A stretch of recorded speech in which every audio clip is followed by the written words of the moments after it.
नमस्कार मित्रांनो, बऱ्याच टायमिंगला आता मी व्हिडिओ टाकतो ना, तर बऱ्याच लोकांना असं वाटत असेल की याचा गोठा किती लहान आहे किंवा एक 7 ते 8 गायी, त्या 4-5 कालवड येते आणि मी माहिती देतोय की ह्याच्यापेक्षा कितीतरी मोठमोठे गोटे येते आणि ती लोक किती कमवत असतील. पण मित्रांनो, एक गोष्ट लक्षात ठेवा, माझा गोठा आहे ना लहान आहे. एक 7 ते 8 गायी येत्या, कालवडा येते, शेळ्या येत्या, कोंबड्या येत्या मित्रांनो आपल्याकडं. पण आपला गोठा आहे ना कर्जमुक्त आहे, म्हणजे आपल्यावर कोणतंही कर्ज नाही. कर्ज म्हणजे कुठलं, की बँकेचं कर्ज किंवा आपण डेअरीवाल्याकडून घेतलेला ॲडव्हान्स त्याला म्हणतो, किंवा उचल घेतलेली असते. आपलं कोणत्याही प्रकारचं कटिंग होत नाही. नाहीतर काय होतंय मित्रांनो, की आता मी बघितलेत की मोठमोठे गोटे येते की अर्ध्या एकरात किंवा 10-10 गुंठ्यात, 15-15, 20-20 गुंठ्यामध्ये हे गोटं मोठमोठं येतं. मुक्त गोटा केलेला आहे. काय काय लोकांनी एका एका एकरामध्ये केलेलं आहे.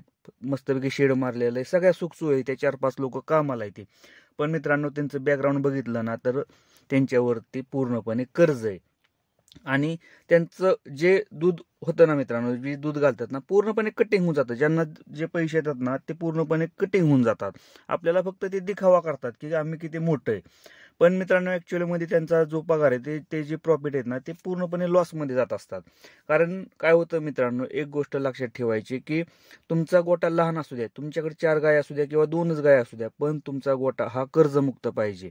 ठीक आहे, तुम्ही जर चालू करण्यासाठी जर डेअरीवाल्याकडून किंवा बँकेकडून कुठून जर कर्ज काढलेलं असेल ना तर ते सगळ्यात पहिल्यांदा फेडायचं बघा. कारण मित्रांनो, एक गोष्ट लक्षात ठेवा की गोठ्यावरती जर कर्ज असेल ना तर दूध व्यवसाय कसलाच परवडत नाही. कारण पूर्णपणे जे आपलं प्रॉफिट आहे ना ते पूर्णपणे कटिंग होत राहतं. आणि दूध व्यवसाय असा आहे की तुम्हाला आहे ना, गाई जर हिटवर नाही आल्या किंवा गाई आजारी पडल्या ना, पूर्णपणे हा लॉसमध्ये घेऊन जात असतो. त्यामुळे ना मित्रांनो, लक्षात असू द्या की गोठा कसा का असावा तुमचा, पण गोठा हा कर्जमुक्त पाहिजे. कर्जमुक्त असेल ना तरच दूध व्यवसाय हा चांगल्या प्रकारे चालतो मित्रांनो. नाहीतर बऱ्याच टायमिंगला काय होतं की आपण गोट्यांवरती व्हिजिट करतो, गोट्यांवरती जातो, ती लोक म्हणतात आम्ही 100 लिटर घालतो, 150 लिटर, 200 लिटर दूध आमचं जातं, आम्ही एवढं गोळी पेंट घालतो. म्हणजे बऱ्याच ठिकाणी गेल्यानंतर तुम्हाला फक्त प्रॉफिट दाखवलं जातं, पण त्या लोक असं दाखवत नाहीत की माझं किती कट होतात त्यातून. म्हणजे मी 100 लिटर दूध घालतो, मला एवढं पैसे येतात, तर त्यातून किती रुपये कट होतात. आता माझ्या गोट्यावरती कटिंग कशाची होती, गोळी पेंडीची आणि मिनरल मिक्सचर पावडरची. या 2च गोष्टींना मला पैसे द्यावे लागतात. बाकीचं माझं कोणतंही कटिंग होत नाही मित्रांनो, म्हणजे पैसे कट होत नाहीत. पूर्णपणे प्रॉफिटमध्ये माझा गोठा आहे. तुमच्याकडं 4 का 5 गाय असू द्या, पण मित्रांनो कर्जमुक्त पाहिजेत. नाहीतर भलेचे भले मोठा गोठा आहे, तुमच्याकडे 3-4 लोक कामाला येते, पण त्या लोकांना पैसे म्हणजे पगार द्यायला पैसे नसतात. म्हणजे अशी परिस्थिती येते. आणि दुसरी गोष्ट म्हणजे मी असे गोटे बघितलेत मित्रांनो, म्हणजे नॉलेज नसताना, माहिती नसताना डेअरीवाल्याकडून कर्ज घेऊन किंवा पैसे घेऊन 5-5, 10-10 लाख रुपये डेअरीवाल्यांकडून घेऊन त्यांना गोटं बांधलेलं आहेत, गायी आणल्यात, झिरो नॉलेजवरती धंदा चालू केलाय. आणि मित्रांनो, 2-2 वर्षानंतर ही गोटं रिकामं पडल्यात. आणि कितीतरी उदाहरणं येते माझ्या डोळ्यासमोरची किंवा माझ्या शेजारची उदाहरणं येते की भलेच्या भले मोठं गोटं बांधून त्या शेडवरती लाखो रुपये खर्च करून चांगल्या क्वालिटी गायी आणून सुद्धा गोटं हे बंद पडलेलं आहे. तर कारण झिरो नॉलेज, गायी सुद्धा माहिती नसते. कुणाचा तरी गोटा जाऊन बघायचा, कुणाचा तरी रेफरन्स घ्यायचा, तिथं त्यांचं प्रॉफिट फक्त ते कुठल्या गोट्यावरती जरी गेलं ना आपण मित्रांनो, ते फक्त लोक प्रॉफिटच दाखवतात. त्यांचा लॉस दाखवत नाही, ते किती खर्च होतो हे कुठलाच गोठवाला किंवा कुठला दूध व्यवसाय तुम्हाला दाखवणार नाही की गोठ्यामध्ये किती लॉस होतो. तिथं गेल्यानंतर तुम्हाला सांगणार की माझी गाय 20 लिटर देते, 25 लिटर दूध देते, एवढंच गोष्ट सांगणार. आणि त्यानुसार आपण कॅल्क्युलेशन करणार. 10 गायी जर असल्या तर 20 लिटरनं 200 रुपये, 200 लिटर दूध तुमचं जाणार, 30 रुपये रेट नकाला. म्हणजे तुमचं हे कॅल्क्युलेशन चालतं.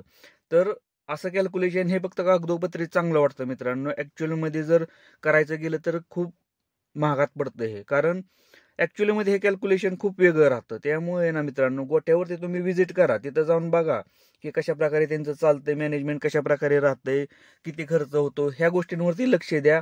त्यांची सिस्टीम कशी, गोठा चालू म्हणजे तुम्हाला जर मोठा गोठा टाकायचा असेल तर एक साधारणतः 4-5 गोट्यांना पहिल्यांदा व्हिजिट दिलं पाहिजे की तिथलं ड्रॉबॅक, म्हणजे तिथं काय प्रॉब्लेम येतोय, त्यांना गोठा बांधल्यानंतर काय प्रॉब्लेम आला तर तो प्रॉब्लेम आपल्या गोठ्यामध्ये येऊ नये यासाठी आपण व्हिजिट करायला पाहिजे. ह्या गोष्टींसाठी की फक्त तिथं जाऊन आपण त्यांच्या गायी बघायच्या किंवा त्यांचं प्रॉफिट बघायचं, हे जर तुम्ही बघितलं ना तर तुमचा गोठा हा भविष्यात लॉसमध्ये जाणार आहे. तिथं जाऊन काय आपल्याला बघायचं असतं की आपण गोठ्यावरती गेल्यानंतर तिथं बाबा गोठा बांधल्यानंतर किंवा गोठा चालू केल्यानंतर त्या लोकांना काय प्रॉब्लेम आलं, की ते प्रॉब्लेम माझ्या गोठ्यामध्ये आलं नाहीत पाहिजेत. कशा प्रकारे सोप्या पद्धतीत आपल्याला सगळ्या सोयी झाल्या पाहिजेत गोठ्यामध्ये, धारा काढायला सोपी झाली पाहिजे, त्याचबरोबर वैरणीचं मॅनेजमेंट जमलं पाहिजे. ह्या गोष्टींवरती आपण विचार केला पाहिजे. गायी हिटवर येत नसतील तर तुम्ही काय वापरता, ह्या गोष्टींकडे आपण लक्ष दिलं पाहिजे. फक्त तिथं जाऊन जर तुम्ही जर प्रॉफिट मला एवढं भेटतंय, एवढं प्रॉफिट आम्ही कमवतो, ह्या गोष्टींकडे जर आपण जर लक्ष दिलं ना मित्रांनो, तर मित्रांनो एक गोष्ट लक्षात ठेवा की आपला गोठा हा भविष्यात बंद पडणार आहे. आणि त्यांच्या मोठ्या स्ट्रक्चरवरती किंवा ती लोक आता 1 लाख रुपये 2 लाख रुपये कमवतात याकडे जाऊ नका मित्रांनो. त्यांचं कटिंग पण तेवढ्या प्रमाणात होत असतं किंवा त्यांच्यावरती कर्ज पण तेवढ्या प्रमाणात राहतंय मित्रांनो. त्याच्यामुळे त्या गोष्टींकडे लक्ष देऊ नका की ते 1 लाख रुपये कमवतात 2 लाख रुपये कमवतात, पण त्यांचं कटिंग किती होतं ना ते लोक सांगत नाही. ते फक्त प्रॉफिट सांगत असतात. यामुळं मित्रांनो एक लक्षात असू द्या की मोठ्या गोट्यांवरती ठीक आहे, एखादा गोटा प्रॉफिटमध्ये असतो किंवा एखाद्यानं सुरुवात झिरोतून केलेली असते आणि तो चांगल्या प्रकारे गेलेला असतो.